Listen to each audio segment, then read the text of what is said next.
එහපාර පාන් එකක් වගේ පේනවා. මේක රුපියල් 150යි. මේක හදලා තියෙන්නේ 8.31. කල්ලිකුත් වෙන 8.6. අද 8.2. අපි කාලා බලමු.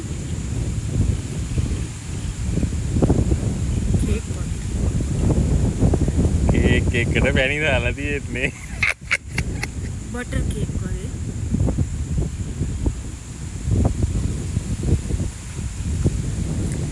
මේක රහ කාල නැති කෙනෙක්ට කිව්වොත් වාසනායකයේ බටර් කේක් එක අරගෙන ඒකට පොල් ටිකක් දාලා සුදු පාට පැණි දාලා. හැබැයි රසයි.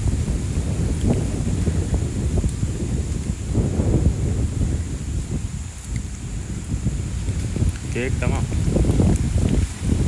පොල් හැපෙනවා. අමුතු ගන්න.